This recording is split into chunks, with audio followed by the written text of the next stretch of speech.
जय श्री राधा कृष्ण। माघ का पवित्र महीना समापन की ओर है। माघ पूर्णिमा आने वाली है।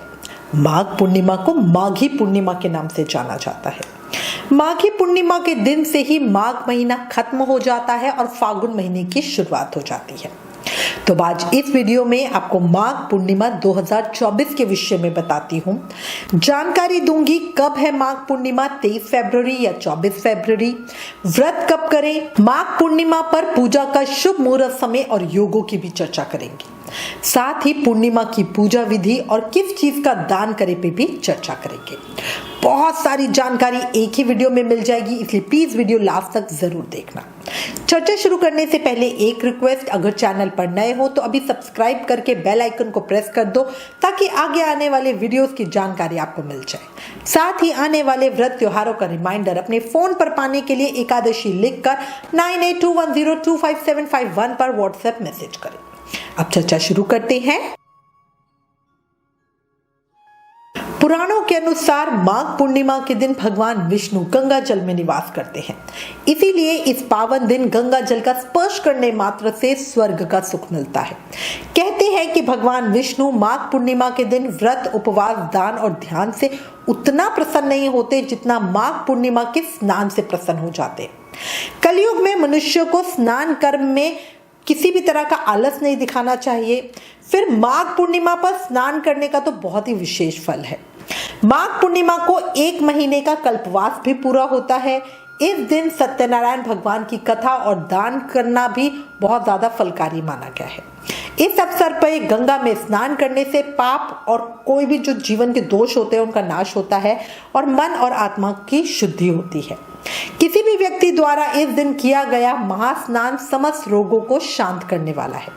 इसके साथ ही माघ मास की पूर्णिमा में जो व्यक्ति दान करता है उसे ब्रह्मलोक की प्राप्ति होती है। ये बहुत ही पवित्र पर्व माना गया है। इस दिन स्नान आदि से निवृत्त होकर भगवान विष्णु की पूजा करी जाती है। गुरु रविदास, मतलब जिनको रैदास कहते हैं, उनका जन्म भी माघ पूर्णिमा के दिन ही हुआ था। उनका जन्म काशी में माघ पूर्णिमा के दिन रविवार को संवत 1398 को हुआ था।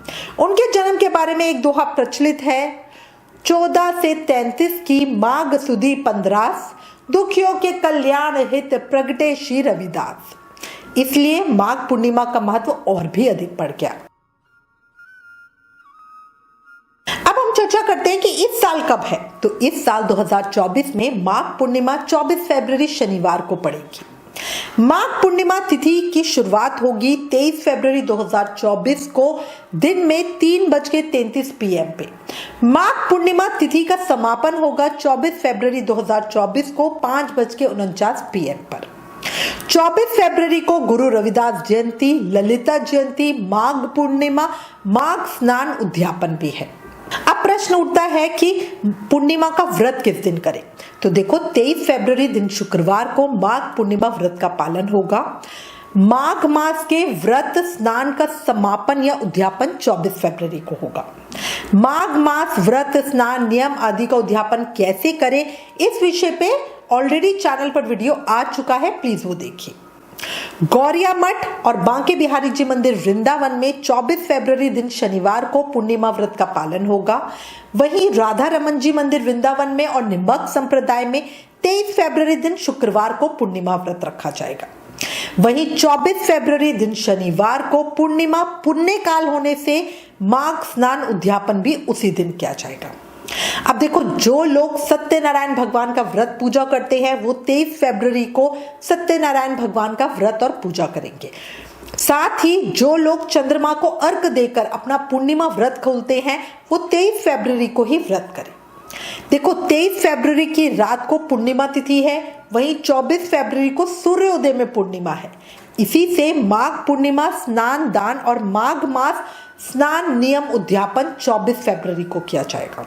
अच्छा, पर्सनली हमारे घर में चंद्र उदय के समय के आधार पर माघ पूर्णिमा का व्रत 23 फरवरी दिन शुक्रवार को रखा जाएगा, क्योंकि 24 फरवरी को चंद्र उदय फागुन माह के कृष्ण पक्ष की प्रतिपदा तिथि में होगा।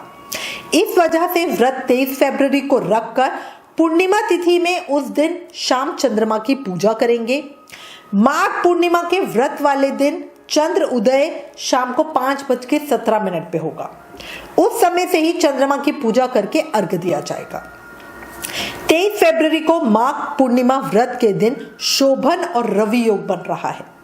रवि योग सुबह 6:43 AM से शाम को 7:25 PM तक का है। इस दिन शोभन योग सुबह से लेकर दोपहर 12:48 बजे तक का है। रवि योग में माघ पूर्णिमा व्रत की पूजा होगी। उस दिन अश्लेषा नक्षत्र 7:25 PM तक है। अब हम चर्चा करते हैं 24 फरवरी की। उस दिन हम पूर्णिमा का दान करेंगे, स्नान करेंगे और अपने माघ के जो नियम है उनका उद्यापन करेंगे। स्नान दान का जो शुभ मुहूर्त समय है वो सुबह 5:11 AM से 6:02 AM तक का है। अभिजीत मुहूर्त दोपहर को 12:12 PM से 12:47 PM तक का है। माँ लक्ष्मी की पूजा का जो शुभ समय है वो सुबह 12:09 से रात को 12:39 तक का है। 24 फरवरी को मघा नक्षत्र सुबह से लेकर रात को 10:20 बजे तक का है। वहीं अतिगंड योग सुबह से दोपहर 1:35 PM तक का है। उसके बाद सुकर्मा योग शुरू हो जाएगा। शनिवार और पूर्णिमा का योग विष्णु जी और गंगा जी के साथ शनिदेव की पूजा का योग है, तो शनिदेव की पूजा भी जरूर करना। अच्छा, इसके अलावा सबसे खास बात है कि इस बार माघ पूर्णिमा पर एक खास खगोलीय घटना होने जा रही है। कुछ खास ग्रह ये संयोग बन रहे हैं। इस दिन बहुत ही खास और शुभ दिन होने वाला है। 24 फरवरी 2024 को मंगल ग्रह और शुक्र ग्रह बहुत पास दिखाई देंगे। ये एक बहुत खूबसूरत नजारा होगा जिसे लोग देख भी पाएंगे। बस जिस वक्त ये घटना अंतरिक्ष में होने वाली है उस वक्त भारत में दिन रहेगा, इसलिए भारत में ये घटना नहीं दिख पाएगी, बाहर के देशों में दिखेगी। माघ पूर्णिमा पर केमद्रुम योग भी भंग हो रहा है। केमद्रुम योग में चंद्रमा बहुत ही कमजोर हो जाता है, जो व्यक्ति को उस समय में गलत निर्णय करने के लिए मजबूर करता है। इसलिए माघ पूर्णिमा में केमद्रुम योग के भंग होने से पूर्णिमा तिथि शुभ फलकारी हो जाएगी। इस दिन लोग नया व्यवसाय शुरू कर सकते हैं। इस दिन अगर किसी भी शुभ कार्य की शुरुआत होगी तो उसमें सफलता जरूर मिलेगी। 24 फरवरी को माघ पूर्णिमा पर गुरु और चंद्रमा का गज केसरी योग भी बन रहा है। शास्त्रों के अनुसार गज केसरी योग बहुत शुभ योग माना गया है।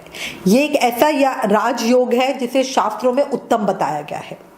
जब गुरु और चंद्रमा की खास स्थिति बनती है या गुरु और चंद्रमा किसी राशि में एक साथ बैठे होते हैं या गुरु जिस राशि में होते हैं उस राशि में चौथे, 7वें और 10वें घर में चंद्रमा होते हैं तो गज केसरी योग बनता है। माघी पूर्णिमा पे बनने वाला ये योग इस वर्ष की पूर्णिमा को बहुत विशेष बना देगा। अब थोड़ा आपको बता देती हूँ कि माघ पूर्णिमा पे पूजा कैसे करनी है। देखो, माघ पूर्णिमा के दिन हमें सुबह जल्दी उठकर अपने जो रोज के काम है वो करना है। ब्रह्म मुहूर्त में ही स्नान करना है। वैसे तो इस दिन किसी नदी में स्नान करने का विधान है, लेकिन अगर आप किसी नदी में स्नान के लिए नहीं जा पा रहे तो आप घर में ही अपने नहाने के जल में गंगा जल और काले तिल मिला के स्नान करें। स्नान करने के बाद आप साफ कपड़े पहने, काले नीले कपड़े नहीं पहनने हैं। भगवान विष्णु का ध्यान रखते हुए व्रत का संकल्प लें। भगवान विष्णु और माँ लक्ष्मी का पूजन करें। अपने सेवित शिव विग्रह का पूजन करें। दक्षिणावर्ती शंख में केसर मिला दूध भरें और भगवान विष्णु और माँ लक्ष्मी का अभिषेक करें। पूजा में धूप, दीप, नैवेद्य, मिठाई, फल, पान, सुपारी इनको अर्पित करें। ओम नमो भगवते वासुदेवाय, ओम महालक्ष्माय नमः, इन मंत्रों का जाप करें और कम से कम 108 बार एक माला जरूर करें। फिर सूर्यदेव का ध्यान करते हुए सूर्यदेव को जल अर्पित करें। जल चढ़ाते हुए ओम सूर्याय नमः इस मंत्र का जाप करें। मंत्र जाप कम से कम 108 बार वहीं खड़े खड़े सूर्यदेव को देखते हुए करना है। इसके बाद हो सके तो तिल से हवन जरूर करना। ये हवन आप चाहो तो ब्राह्मण से करवा सकते हो या खुद से घर पे कर सकते हो। खुद से घर पर तिल से हवन कैसे करें इसका वीडियो ऑलरेडी चैनल पर है। अगर आपने अभी तक वो नहीं देखा तो जल्दी देखें, वीडियो का लिंक नीचे डिस्क्रिप्शन में है। भगवान सत्यनारायण की पूजा कथा भी जरूर करें। माना जाता है कि इस दिन भगवान सत्यनारायण की पूजा करने से, हवन करने से इंसान अपने सभी पाप कर्मों से मुक्ति मांगता है।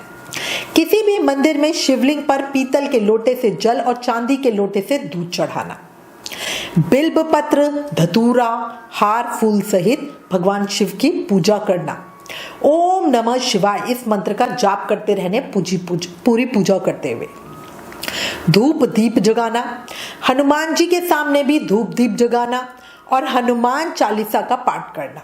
अगर आपके पास समय हो, क्योंकि इतना पुण्य देने वाला समय है, तो सुंदरकांड का पाठ भी करना। मंदिर से वापस आकर अपने घर के सभी बड़ों को प्रणाम करना, उनके पैर छूना। दिन के दूसरे पहर यानी दोपहर में ब्राह्मणों और जरूरतमंदों को भोजन करवाना, यथाशक्ति दान दक्षिणा देना। ध्यान रखना, काले तिल का विशेष रूप से दान करना। मान्यता है इस विधि से पूजा करने से भगवान विष्णु बहुत जल्दी प्रसन्न होते हैं। भगवान की पूजा के बाद पितरों के लिए श्राद्ध जरूर करना। जो भी अपने माघ मास में स्नान, व्रत या कोई भी नियम लिया है उसका उद्यापन करना। उद्यापन विधि अपनी पिछली वीडियो में बता चुकी हूं। शाम को आकाश में दीपदान करना। इस बार 24 फरवरी दिन शनिवार को पूर्णिमा होने से शनि पूर्णिमा का शुभ संयोग बन रहा है। पीपल की पूजा जरूर करना, शनि देव की पूजा जरूर करना। माघ पूर्णिमा के दिन दान का विशेष महत्व है, तो अपनी सामर्थ्य के अनुसार कुछ भी दान जरूर करें। आप गरीबों को भोजन करवा सकते हैं, वस्त्र आदि का दान कर सकते हैं। इस दिन काले तिल, गुड़, कंबल, कपास, घी, लड्डू, है ना, फल, अन्न, पैसे और जो भी आप दान कर सकते हो जरूर दान करना। स्वर्ण दान का भी विधान बताया गया है, ये विशेष फल देने वाला होता है। इस दिन गौ दान का भी अपना ही महत्व है। अच्छा, इसके अलावा जो नहीं ज्यादा दान कर सकते वो माघ पूर्णिमा के दिन काले तिल और गुड़ का दान जरूर करना। ऐसा करने से महापुण्य मिलता है। गंगा स्नान करने के बाद गर्म कपड़े एक बर्तन में काले तिल भर कर किसी जरूरतमंद को दान करने से जीवन में धन धान्य बढ़ता है और वंश में वृद्धि होती है। जरूर दान करना, समय का सदुपयोग कर लो, बार बार बोल रही हूँ। इसी के साथ मैं उम्मीद करती हूँ इस वीडियो में दी गई जानकारी आपके लिए उपयोगी होगी। इससे रिलेटेड अगर आपके पास कोई भी कमेंट्स या सजेशन है तो प्लीज हमें लिखिए। ज्ञान बांटने से बढ़ता है, इसलिए इस वीडियो को ज्यादा से ज्यादा शेयर करें। आप हमें फेसबुक और इंस्टाग्राम पे भी जरूर फॉलो करें। Please like, share and subscribe. Thank you. जय श्री राधा कृष्ण।